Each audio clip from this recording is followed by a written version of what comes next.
In recent years, the Republican Party's reliance on stricter voting laws as a strategy to bolster electoral success has come under scrutiny, particularly in light of changing voter demographics and attitudes. Once perceived as a tool to secure wins by reducing voter turnout among opposing groups, these stringent requirements are increasingly seen as ineffective and potentially counterproductive. The evolving political landscape suggests that the party's efforts to impose tougher voting regulations may no longer yield the desired advantage. Historically, the notion that the Republicans should pray for rain encapsulated a well-documented phenomenon. Inclement weather on Election Day tends to suppress voter turnout, disproportionately affecting those less affluent and more likely to support Democratic candidates. A 2007 study by political scientists revealed that for every inch of rain, voter turnout would decrease by approximately 1%. A trend that benefited Republicans, whose base is often more affluent and less hindered by such conditions. However, as demographics shift and younger voters become more engaged, the efficacy of this traditional strategy is being called into question. A recent examination by The Economist highlights this shift, noting that younger voters, particularly from marginalized communities, are increasingly turning out in larger numbers. This demographic change poses a significant challenge to the Republican strategy of implementing stricter voting laws, which many perceive as barriers aimed at suppressing participation from these groups. The article argues that while the Republican Party continues to push for tougher voting requirements, these measures may no longer serve to enhance their electoral prospects. Experts suggest that the growing backlash against voter suppression tactics is fueled by a broader cultural shift towards inclusivity and representation. As individuals from diverse backgrounds mobilize and advocate for their rights, the Republican strategy of tightening voting regulations may alienate potential voters rather than galvanize support. The impact of social media and grassroots activism cannot be understated, as these platforms empower marginalized voices and encourage civic participation. Moreover, the political ramifications of continuing to pursue stringent voting laws may be severe. Analysts warn that such measures could further entrench partisan divides, pushing away moderate voters who may view these laws as undemocratic. As noted by one political analyst, voter suppression tactics are a double-edged sword. They risk energizing the very groups they aim to disenfranchise. Looking ahead, the future of voting laws in the United States remains uncertain. With legislative battles and court challenges likely to continue, the Republican Party may need to reassess its approach to voter engagement. Embracing a more inclusive narrative could be essential for the party's long-term viability. As the electorate evolves, so too must the strategies employed by political parties, making it imperative for Republicans to adapt in order to remain relevant in an increasingly diverse political landscape. In conclusion, the reliance on stricter voting laws as a Republican strategy appears to be waning, replaced by a growing recognition of the need for broader voter engagement. As younger and more diverse voters emerge as a formidable force in American politics, the party faces a critical juncture. To thrive in the future, Republicans may need to reconsider their approach and foster a more inclusive electoral environment that reflects the changing demographics of the nation. In a remarkable display of academic excellence, Fort Payne High School's class of 2025 has set new records that have captured the attention of educators and community members alike. Superintendent Brian Jett hailed the graduating class as a historic cohort, stating, "They broke every record I've seen in 29 years. The most notable achievement is the staggering total of scholarship offers, which reached an impressive $16,759,000, a figure that may still grow as more students finalize their plans." The statistics surrounding this graduating class are indicative of a strong commitment to education and post-secondary opportunities. According to Jett, 25% of the graduates, 68 students, will be attending four-year institutions, while 52% or 140 students are set to enroll in two-year or technical education programs. Collectively, this means that 77% of the graduates will pursue some form of higher education, with 54%, 143 students, having received one or more scholarship offers. In addition, 117 students have accepted these scholarships and 18% or 47 students are heading directly into the workforce. Notably, 13 students have enlisted in military service, demonstrating a diverse range of post-graduation paths. At the recent school board meeting, Superintendent Jett expressed his excitement about the future of these students, emphasizing the positive impact they are poised to have on their communities. "I am excited about what they are going to do in the future," he remarked. The meeting also marked a significant step forward for vocational education in the district, as the board approved the establishment of a career academy at the Williams Avenue School. With approximately 216 students already signed up, the academy aims to cater to those who wish to enter the workforce directly after high school. Jett emphasized the importance of this program, stating that it will allow students to tailor their schedules and studies to meet industry demands. The board approved job descriptions for instructors in cosmetology and welding, with plans for the cosmetology program to eventually transition to the Fort Payne Arena once construction is completed, expected in about 18 months. In addition to educational initiatives, the board also addressed compensation for its members, approving an increase from $300 to $600 per month effective June. This decision was supported by Jett, who noted the rising demands on board members due to increased training and travel requirements. Longtime board member Randy McClung highlighted the substantial changes over the last 15 years, pointing out that contemporary board members face significantly more responsibilities than their predecessors. Board President Carolyn Martin echoed this sentiment, expressing gratitude for the increase and recognition of the board members' dedication. The meeting concluded with acknowledgments of several retiring employees who had dedicated years of service to the Fort Payne school system, including Connie McPherson, who retired after 36.6 years, and Melanie Roberts, who served for an impressive 37 years. As Fort Payne City Schools prepares for its next board meeting on June 26, the community can look forward to further developments in educational programs and initiatives aimed at fostering student success. The establishment of the Career Academy and the impressive achievements of the graduating class signal a promising future for students and the broader community. With the commitment to enhancing vocational education and recognizing the contributions of dedicated staff, Fort Payne is poised for continued growth and excellence in education. In a landscape where nostalgia increasingly shapes our entertainment choices, the 50th anniversary of Jaws is poised to make a significant splash. This summer, National Geographic will unveil Jaws at 50, the definitive inside story, a documentary that promises to delve into the legendary film's tumultuous production, groundbreaking impact, and enduring legacy. Set to air on July 10, the documentary is a collaboration with filmmaker Laurent Bouzereau, who has crafted a compelling narrative that includes insights from key figures in the film's history. The documentary features interviews with Steven Spielberg, the film's director, along with a host of actors and crew members, including production designer Joe Alves and composer John Williams. Notably beloved filmmakers and fans such as Jordan Peele, James Cameron, and Guillermo del Toro also contribute their perspectives, highlighting the film's profound influence on cinema and culture. Jaws premiered in 1975, and its troubled production has become the stuff of Hollywood legend, particularly due to the infamous malfunctioning shark. Richard Dreyfuss, who starred in the film, recounted the frustrations of the shoot during a 1995 interview, recalling, "There were all these radio mics all over the island, so wherever you were on the island you could hear the radio mics, and they were always saying, 'The shark is not working. The shark is not working.'" This chaotic backdrop only adds to the film's lore and speaks to the challenges faced by filmmakers, even those as accomplished as Spielberg. The impact of Jaws extends beyond its initial release. Produced on a budget of less than $9 million, the film grossed over $470 million worldwide, becoming a cultural phenomenon that reshaped the summer blockbuster landscape. Its success marked the beginning of a new era in filmmaking, where big-budget spectacles became the norm, altering the way audiences engage with cinema.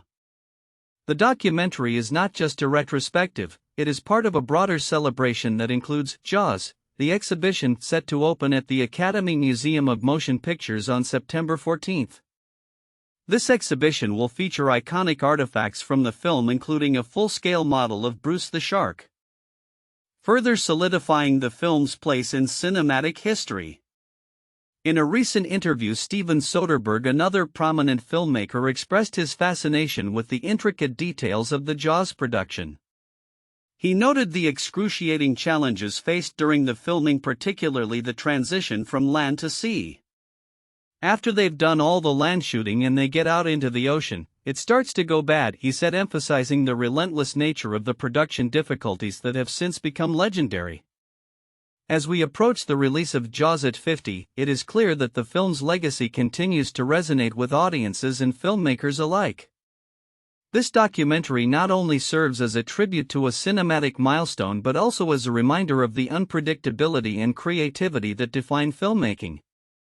With the summer premiere just around the corner, fans and newcomers alike will have the opportunity to rediscover the magic of Jaws and reflect on its lasting impact on the film industry and popular culture. Elon Musk, the billionaire entrepreneur known for his trailblazing ventures in technology and space exploration, has recently made headlines following his departure from the Trump administration's Department of Government Efficiency (DOGE).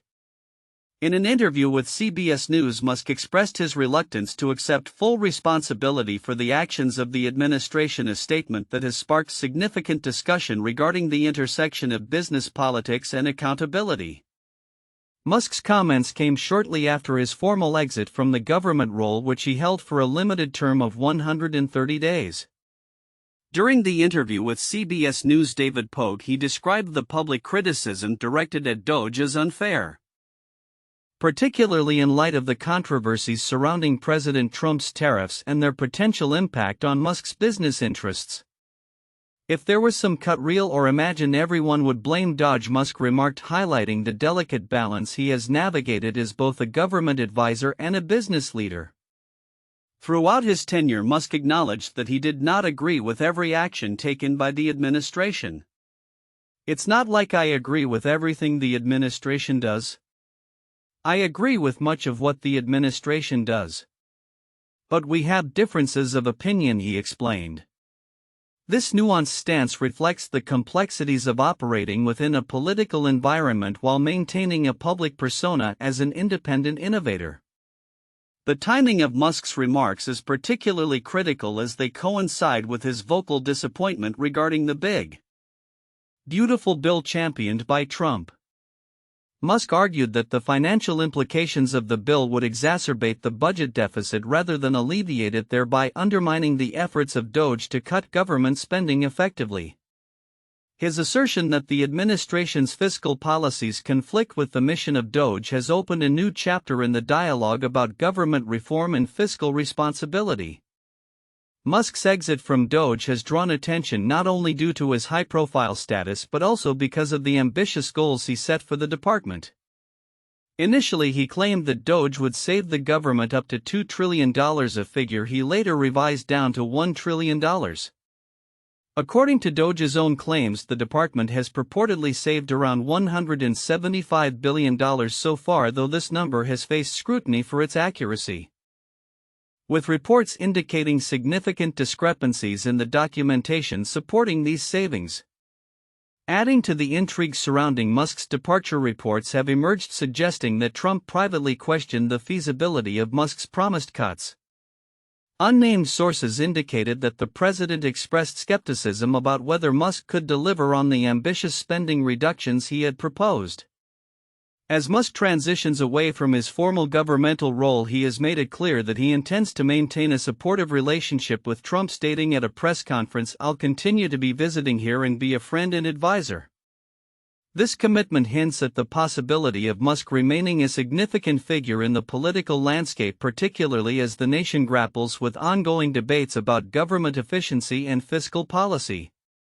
Looking ahead, the implications of Musk's departure from the administration and his critical comments on the spending bill may resonate beyond the immediate political sphere.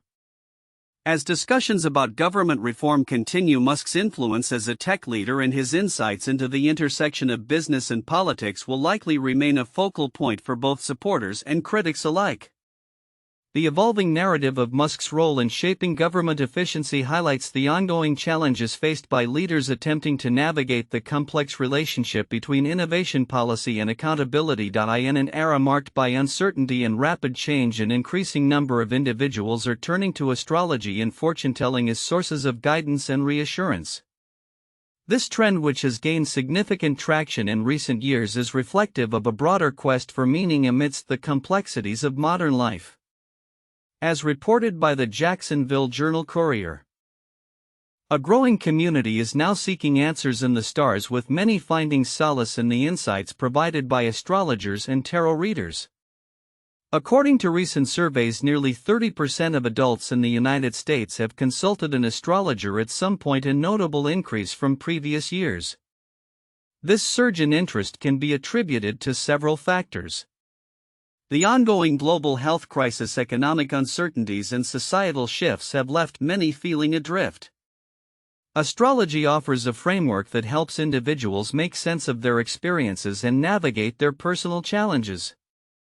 People are looking for answers, and astrology provides a narrative that helps them understand their lives, says Dr. Sarah Bennett, a sociologist specializing in contemporary spirituality.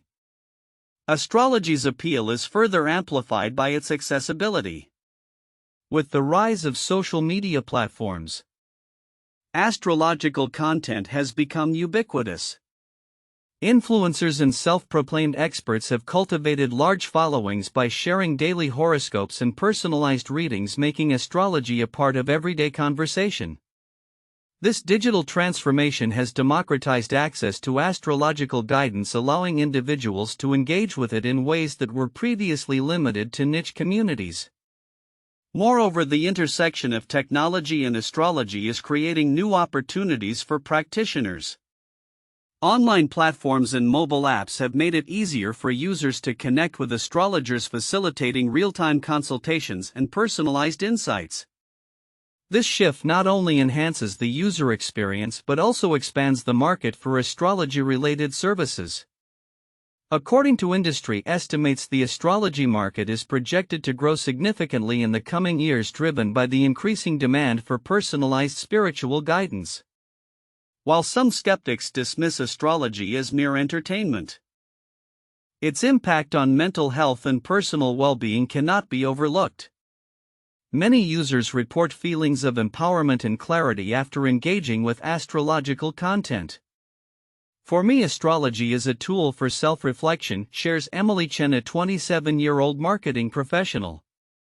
It encourages me to think about my choices and their consequences, which helps reduce my anxiety. As interest in astrology continues to rise, it raises important questions about the nature of belief and the human desire for understanding. Critics argue that relying on such practices can lead to a detachment from reality, particularly if individuals begin to make significant life decisions based solely on astrological advice.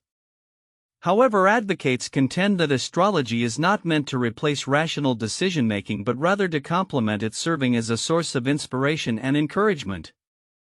Looking ahead, the future of astrology appears bright, with innovations on the horizon likely to further integrate it into our daily lives.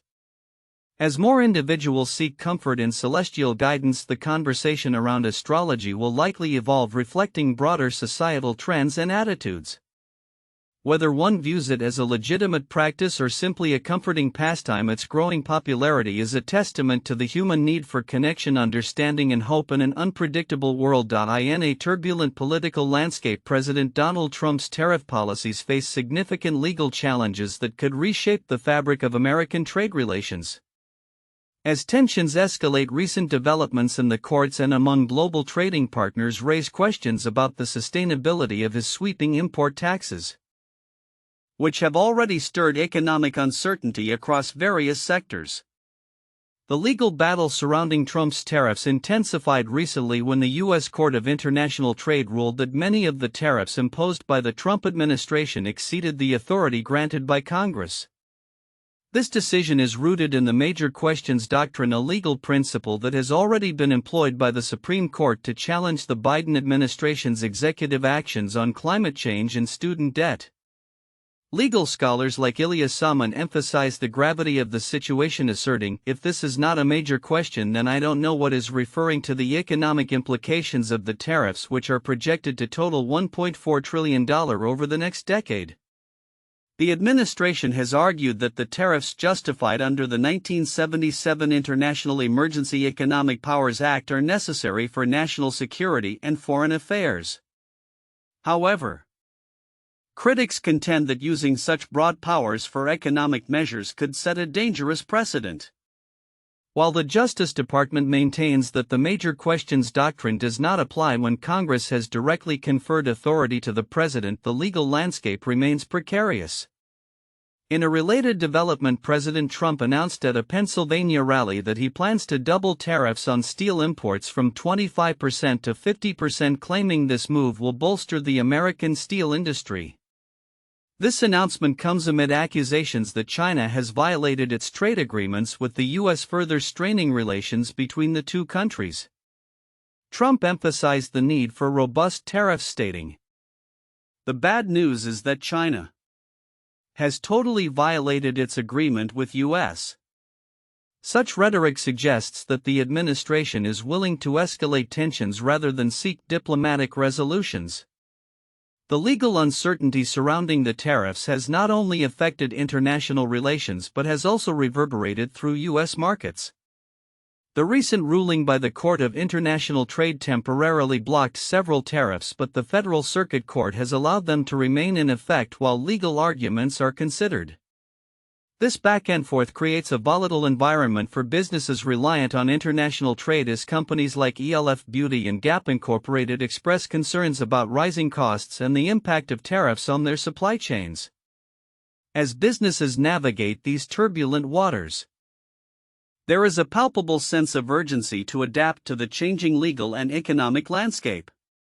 Executives at companies like AutoZone and Macy's have highlighted the inflationary pressures resulting from tariffs, with predictions of rising costs translating to significant impacts on earnings. For many retailers, the uncertainty has prompted discussions around potential mergers and acquisitions as stakeholders seek stability amid the chaos. Ultimately, the future of Trump's tariff policies hangs in the balance as the legal challenges unfold. The Supreme Court's willingness to apply the major questions doctrine could potentially reshape the administration's ability to impose tariffs without explicit congressional approval. As the cases progress, stakeholders across various sectors will be watching closely, anticipating not only the legal outcomes but also the broader implications for U.S.-China relations and global trade dynamics. As this saga continues, it remains to be seen whether Trump's administration will pivot toward a more collaborative approach or double down on its current strategy. The coming months will be crucial in determining how these policies will impact the American economy and its standing in the global market. In an increasingly interconnected world, the specter of infectious diseases and bioweapons continues to loom large, prompting urgent calls for enhanced global preparedness. Recent developments underscore the precarious state of public health and biodefense, revealing a landscape fraught with challenges as well as opportunities for reform. This week, a collective of leading virologists from over 40 countries issued a stark warning regarding the imminent threat posed by H5N1 avian influenza, known for its alarming mortality rate of 50% among infected individuals. They urged global leaders to bolster defenses against what could become a catastrophic pandemic. Dr. Anthony Fauci, a prominent figure in infectious disease research, emphasized the need for international cooperation, stating, "We must be proactive rather than reactive. Failure to act now could cost millions of lives." Simultaneously, the implications of the Trump administration's previous cuts to biodefense programs are coming to bear. Analysts argue that such reductions have weakened America's capability to monitor and respond to biological threats, effectively gifting strategic advantages to adversaries like Russia, which is believed to be advancing its covert biological weapons programs. The Cooperative Threat Reduction (CTR) initiative, designed to help partner nations combat biological threats, has suffered significantly from these budget cuts. As one expert noted, disengaging from global health partnerships not only jeopardizes U.S. security but also undermines international stability. In domestic health, news states are increasingly rolling back vaccine mandates, even as measles cases rise sharply.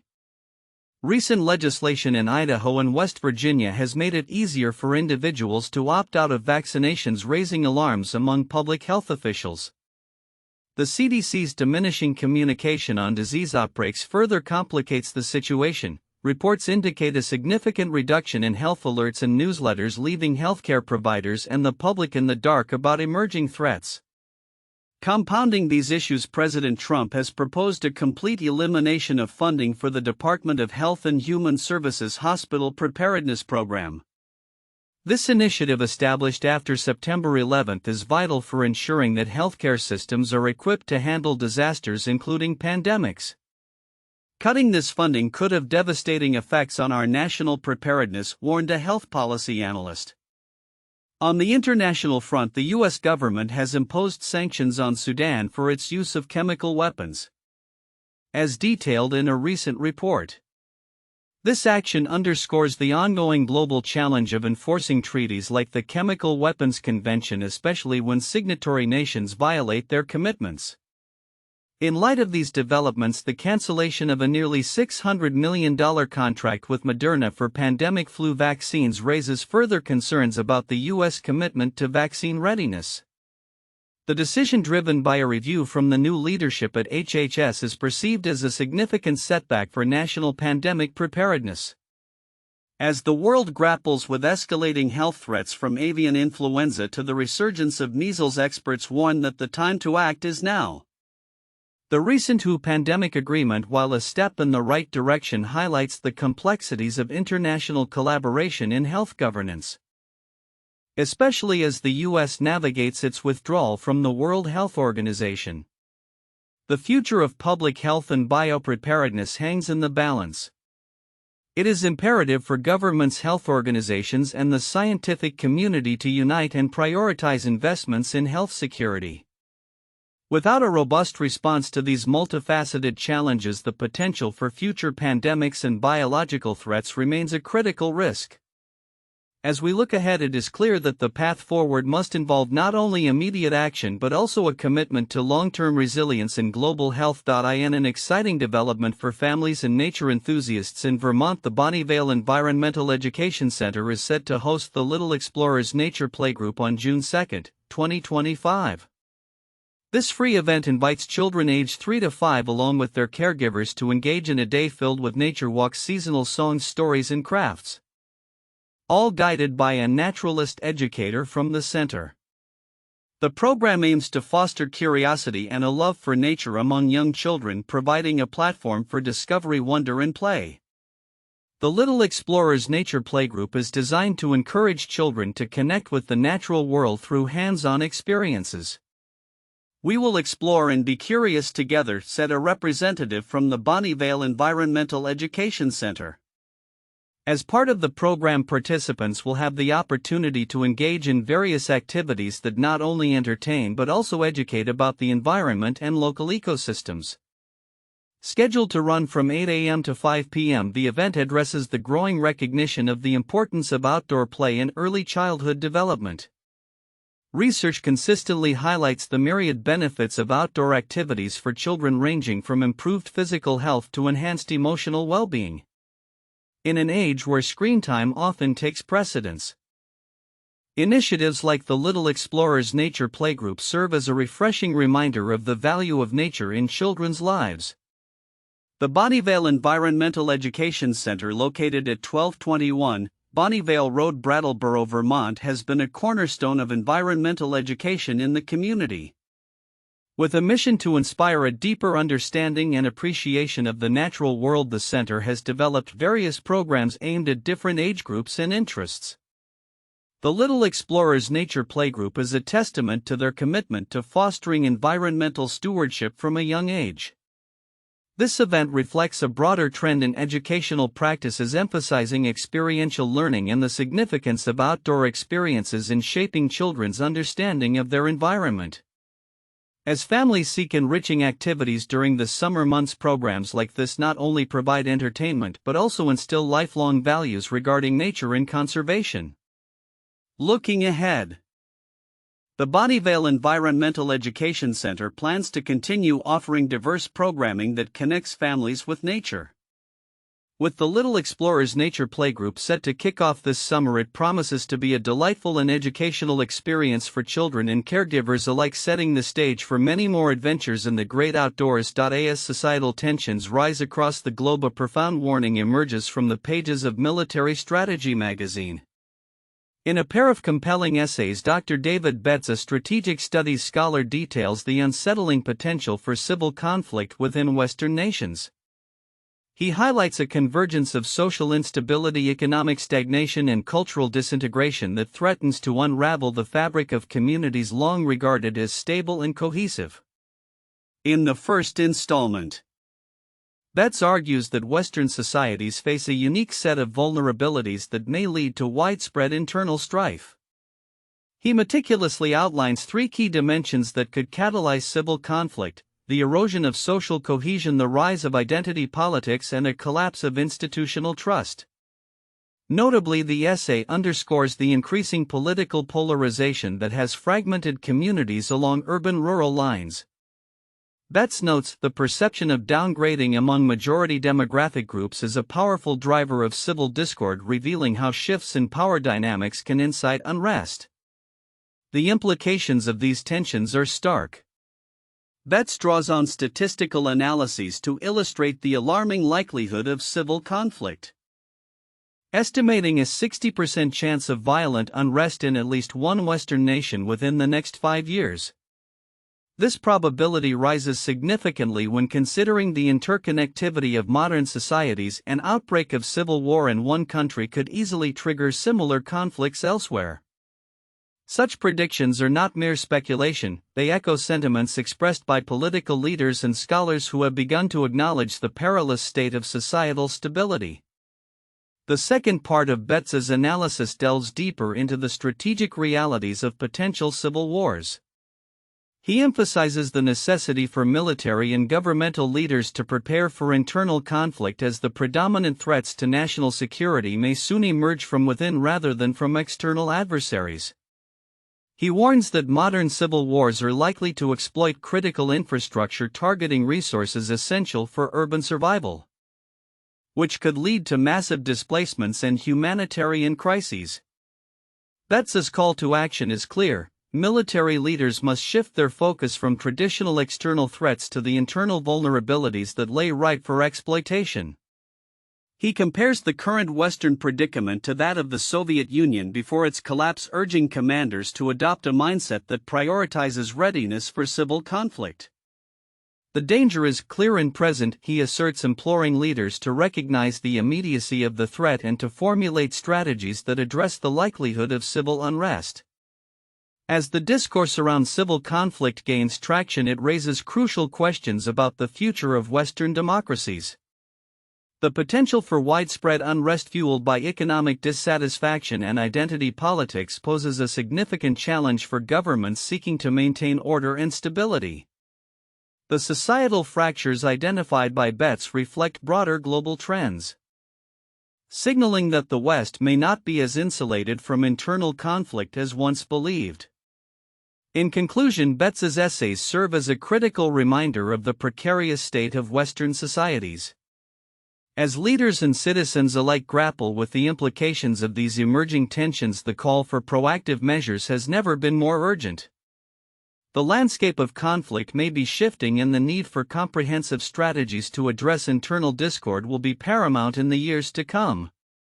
As nations navigate these turbulent waters, the focus must shift towards fostering social cohesion and rebuilding trust, lest the specter of civil war become an all-too-real possibility. Recent discussions in the scientific community have revolved around a tantalizing question: can adults grow new brain cells?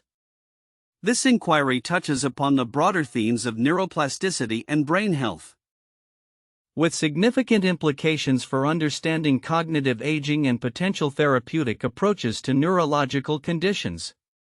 Historically, the prevailing belief was that humans only developed a finite number of neurons before reaching adulthood. However, emerging research is challenging this notion and suggesting that the adult brain may indeed have the capacity for neurogenesis, or the creation of new neurons. Neurogenesis is a well-documented phenomenon that occurs during fetal development where a developing brain accumulates billions of neurons. Yet the idea that this process could persist beyond childhood has remained contentious. In recent decades, studies involving various animal models, such as mice, rats, and songbirds, have provided compelling evidence that adults can generate new neurons in specific brain regions. Notably, research has shown that in adult mice, new neurons can proliferate in areas like the hippocampus, which is crucial for memory and learning. Lifestyle factors seem to play a pivotal role in promoting neurogenesis. For instance, studies have indicated that stimulating environments and regular physical exercise can enhance the production of new neurons. Conversely, conditions such as Alzheimer's disease appear to inhibit this process, raising questions about the potential for therapeutic interventions that could bolster neurogenesis in affected individuals. Despite the promising findings from animal studies, translating this knowledge to humans poses significant challenges. As Hong-Joon Song, a professor of neuroscience at the University of Pennsylvania, emphasized, most of our knowledge about adult neurogenesis came from studies in animal models. Whether such knowledge can be directly translated to human studies is a challenge. The methodologies employed in animal research, such as the use of radioactive tracers to visualize neuron growth, are often impractical or unethical in human studies. Nevertheless, there have been rare instances where scientists could apply similar techniques to human subjects. A notable study from 1998 utilized radioactive tracers in cancer patients to identify new neurons in the hippocampus post-mortem, suggesting that neurogenesis could indeed occur in adults. Further evidence was presented in a 2013 study that employed radiocarbon dating to detect the age of neurons in human brain tissue, revealing the presence of newborn neurons in adults aged 19 to 92. However, the complexity of these methods has made replication difficult, leaving the question of adult neurogenesis still open to debate. Some researchers remain skeptical about the evidence supporting adult neurogenesis. Arturo Alvarez Villa, a professor at the University of California, San Francisco, has expressed doubts about the robustness of findings that claim to demonstrate neuron growth in adults. He argues that many of the chemical markers used to indicate new neuron formation may also be present in other cell types, potentially leading to misinterpretations of data. Yet despite his reservations, he acknowledges the significance of the topic, remarking, "The whole idea that it can happen opens a huge door for repair." On the other hand, proponents of adult neurogenesis such as Gerd Kemperman, a professor at the Center for Regenerative Therapies in Dresden, argue that the weight of evidence favors the existence of this phenomenon in adults. Kemperman notes, "The positive reports outnumber the critical papers by far, suggesting a growing consensus in favor of continued investigation into the mechanisms underlying neurogenesis." The implications of confirming adult neurogenesis could be transformative, particularly for developing new therapies for conditions like brain injuries and neurodegenerative diseases. Understanding how to stimulate neuron growth and integration into existing brain networks could pave the way for innovative treatments that enhance cognitive function or repair neural damage. As research continues, the question of whether adults can grow new neurons remains a key area of exploration in neuroscience. The ongoing dialogue between proponents and skeptics of adult neurogenesis underscores the complexity of brain science and the need for further inquiry into how we can harness the brain's plasticity for better health outcomes. As scientists delve deeper into this fascinating frontier, the potential for groundbreaking discoveries that could reshape our understanding of the adult brain and its capabilities remains tantalizingly within reach.